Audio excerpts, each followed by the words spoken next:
E hoje a Carla Tiepo fala sobre o desenvolvimento de hábitos desejáveis. Bom dia, Carla.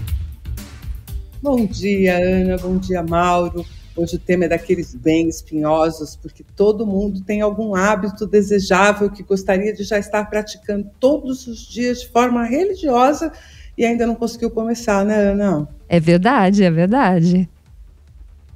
Bom, e basicamente eu queria começar com uma frase da Margaret Mead, que há quase 100 anos atrás nos provocou da seguinte forma: a virtude é quando nós temos a dor seguida de prazer.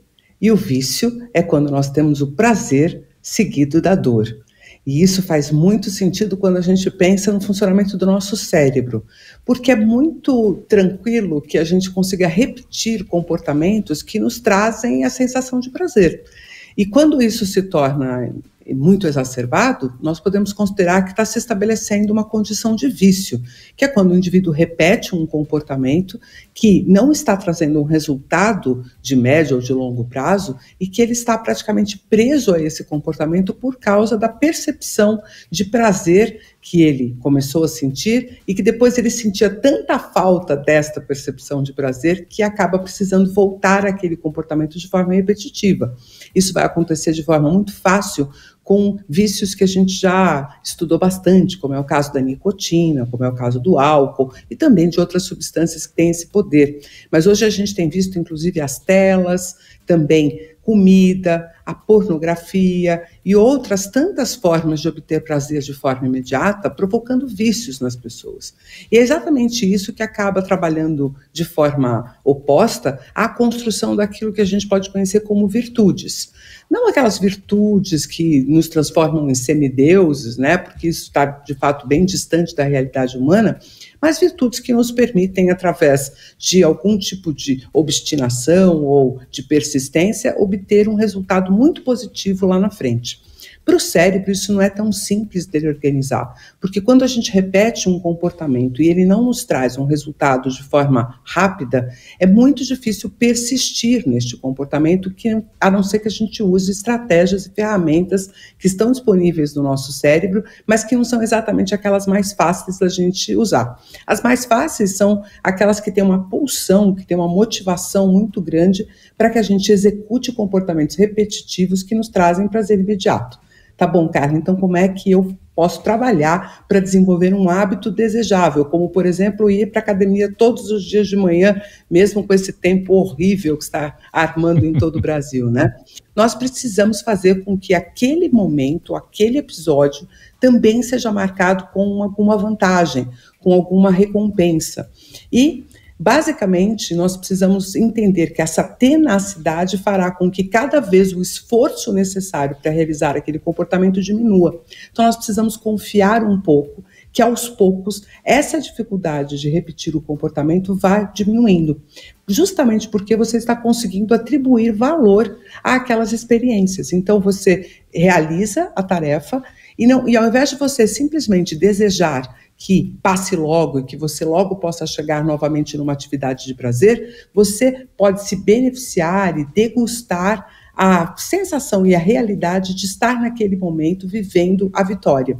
Porque se você desejou fazer alguma coisa e conseguiu realizá-la, você obrigatoriamente pode perceber uma sensação de prazer ali. Mas como a gente geralmente fica muito mais apegado ao sacrifício e à dificuldade de ter realizado aquela tarefa, a gente não comemora o suficiente para poder criar memórias emocionais e repertório para as próximas situações. Então, todas as vezes que você estiver trabalhando para construir um hábito desejável, não pense no quão difícil está sendo, ou não dê ênfase ou não dê visão exagerada para a dificuldade que você está enfrentando. Procure encontrar os pontos onde você se sente vitorioso, onde você pode se sentir, inclusive, vaidoso daquilo que você está conseguindo fazer e da sua tenacidade. Evidencie isso para si mesmo. Não precisa nem ficar postando nas redes sociais ou contando para todo mundo, mas conte para você mesmo como você tem sido vitorioso cada vez que você executa aquele comportamento. E olha só, evite.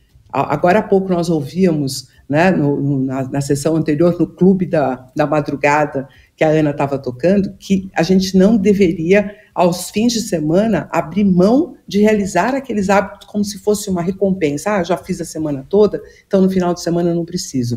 Porque o que justamente permite que esse hábito se construa é que ele perdura mesmo nos dias em que você está de folga. Porque aí você não está dizendo para o seu cérebro, você não está dizendo para a sua mente que aquele comportamento é um comportamento que você não deseja fazer. Muito pelo contrário. O dia que você deve começar é aquele que você tem mais tempo livre, em que você pode dedicar mais energia e mais tenacidade àquele comportamento. Se você não usar a sua emoção ao seu favor, sempre vai parecer um grande sacrifício e nunca vai se tornar um hábito verdadeiro. Essa é a dica desse cérebro forte para fazer coisas que a gente não gosta muito de fazer. Ana, Mauro. Ô, Carla, rapidinho, só pra gente encerrar, eu lembro que até que você já tinha abordado essa questão, né, que a gente não deve ir pra academia, por exemplo, e falar assim, tá pago, como se fosse, né, meu Deus do céu, tá pago. Não, você tinha falado, tinha comentado sobre isso, do quanto a gente precisa valorizar, colocar valor nesses momentos para que o cérebro se sinta recompensado, para que a gente se sinta recompensado. O cérebro é imediatista, é isso? Ele não consegue olhar no longo prazo, ele precisa ali saber que naquele momento a gente vai ter uma recompensa? Mauro, é difícil a gente dizer que o cérebro é alguma coisa, né? Porque, na verdade, nós somos derivados desses movimentos, desses processos cerebrais. Mas o fato é que os mecanismos que nós usamos para obter resultados imediatos são muito mais potentes do que aqueles que vão manter a tenacidade e a persistência em resultados de médio e longo prazo. Nós temos os dois, nós somos feitos dessas dualidades. A coisa é justamente essa, Mauro, para quem que você vai dar força? Qual desses sistemas você vai deixar mais robusto e mais forte no seu cérebro? Esse é o dilema. Porque a gente tem os dois. A questão é que um deles é muito mais fácil da gente atender, né? Porque ele rapidamente vai me dar uma recompensa. Ainda que depois eu perceba que aquilo não me trouxe tanto valor, eu recebi aquela recompensa e na marcação do circuito isso fortalece essa perspectiva cerebral. O truque está justamente em você pôr força e fortalecer aquilo que você deseja fazer. Porque o hábito desejável, ele tem uma intenção, ele tem um objetivo desejável. Então, significa você amplificar esse objetivo em detrimento de todo o sacrifício que você sentiu que está fazendo.